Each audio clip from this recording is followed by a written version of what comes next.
একটা মেয়ে বিয়ের পরে বাপের বাড়ির উপরে পূর্ণ অধিকারটা হারিয়ে ফেলে, কিন্তু সরকারি নিয়ম অনুসারে একটা মেয়ে বিয়ের পরেও বাবার রেখে যাওয়া স্থাবর অস্থাবর সম্পত্তির মালিক সে অর্ধেকটা এমনিতেই হয়ে যাবে। সমস্যা তৈরি হয় তখনই যখন একটা মেয়ে বিয়ের পরে বাপের বাড়িতে এসে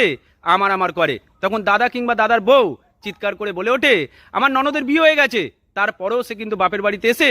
আমার আমার করছে। এটা কিন্তু সত্যি, মেয়েদের বিয়ে হয়ে যাওয়ার পরে বাপের বাড়িতে আমার আমার করা উচিত নয়, কিন্তু এটাও তো সত্যি ননদের বিয়ে হয়ে যাওয়ার পরে, বোনের বিয়ে হয়ে যাওয়ার পরে দাদাটাকে সারা জীবন বোনটার খোঁজখবর রাখতে হবে। কোনো দাদা যদি এটা মনে করে বোনের বিয়ে দেওয়াটাই দায়িত্ব ছিল, সেই দায়িত্ব পালন করেছি মানে সকল কাজ উদ্ধার করে ফেলেছি, তাহলে বোনটারও এটা মনে রাখা উচিত যে বাপের বাড়ির মানুষজন যখন আমাকে মনেই রাখেনে, তখন বাপের বাড়ির পূর্ণ অধিকারটা কেন আমি দাদাকে ছেড়ে দেব, সেই অধিকারটা আমাকে ছিনিয়ে নিতে হবে। আমি এটা জোর দিয়ে বলতে পারি, মেয়েরা বাপের বাড়ির সঙ্গে সারা জীবন ভালো সম্পর্কে থাকলে মেয়েরা কোনোদিনই বাপের বাড়ির অধিকার চাইতে যায় না, কিন্তু কোনো মেয়ে যদি বাপের বাড়িতে যেতেই বাধা পায়, বাপের বাড়ির মানুষজন তাকে যদি ভুলে যায়, তখনই কিন্তু মেয়েটা তার বাপের অর্ধেক অংশটা জোর করে হলেও ছিনিয়ে নেয়। ভালো থাকবেন সকলে।